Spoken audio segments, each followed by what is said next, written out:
Welcome travelers, I'm Free2Play and I'm your guide for successful free-to-play adventure on Ostera. Today I'll show you the almost AFK one-turn speed clears for farming souls. What an interesting description. So the first thing you want to do is to go to Hellgeist Canyon South, and this is the first area when you enter the Geist Canyon itself, so you don't have to walk a very long path to get there.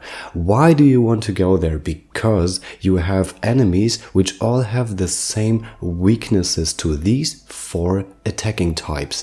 It is sword, it is axe, it is bow, and it is spear. And I've equipped the Mighty Warriors emblem on anyone so that they can second serve, except of Fior, who has the second serve because of Fane's Blade. And so this is the first turn and I killed every one of them. So my spear user wasn't even involved in the battle and I won in turn 1. Okay, there were only 2 enemies, but you will see in the next fight that it will go the same way. Most of the time it will be 1 turn, sometimes it will be 1 and a bit because 1 attack is missing or something like this. And the only thing you do is just press up or down so that your character is moving, and you only press boost all and attack. These 3 buttons are the only one you have to click so that your loop is running. And for farming souls, it is one of the best strategies to farm enough of them, or to get at least so much materials you can exchange so that you can get the souls you want. Because from the normal enemies you don't get any of those gold souls which you really want. You only get the bronze and the silver ones, but you get lots of them, and that's why you can exchange them to get the gold ones afterwards. And as I mentioned in my latest video, you also have the Fallen Kate, which is also granting you a soul crystal at the end, and it will be an S, an M or an L version, and the L gives more of the resources respectively, and it will be killed so fast. And if you give your back row enough of the accessories which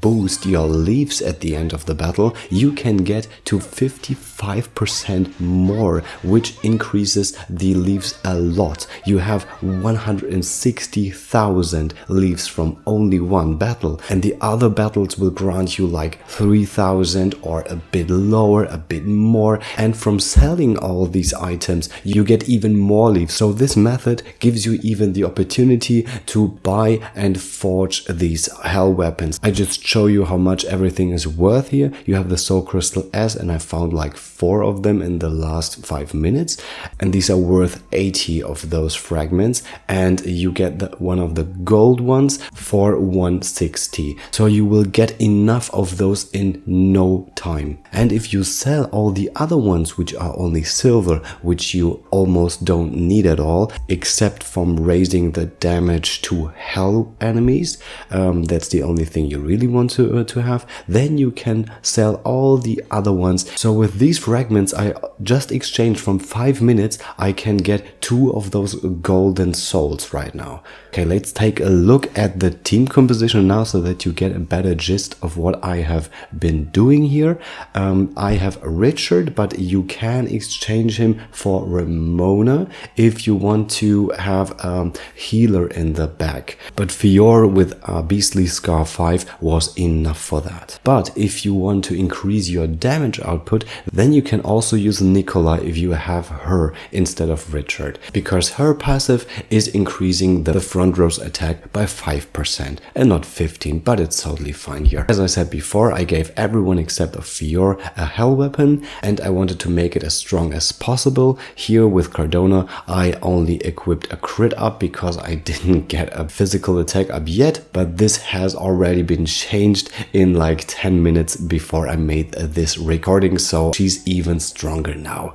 And the other ones should at least have equipped the silver one I was talking about to increase the damage against the hell enemies. This should boost your chances to get those battles done in 1 turn, as I did. To the accessories, I gave Fiora, as I said, the Beastly Scarf 5 and something which boosts her offense. Everyone else has the Mighty Warriors emblem to have the second serve and an item which boosts the specific weapon's strength even more. And of course, the back row has the Alluring Beret to have more enemies appear, and of course the Wealthy Hunter emblems and the Lavish Necklace to increase the amount of leaves I get at the end of the battle. And if you run out of Void Dust, don't worry, you can just override a soul with another soul. I didn't know it before, but as soon as I knew this, it was so simple to have the best souls possible in any weapon. And if you run out of the resources, just get them via the exchange. As you can see, I have so much of those fragments because of the strategy I used here, and this is just an amazing tool. And when your luck is finally on your side, you have the elemental attack here on the staff I wanted to use on Stead because I want to use him in a next battle. Maybe you will see it in the next days on my channel.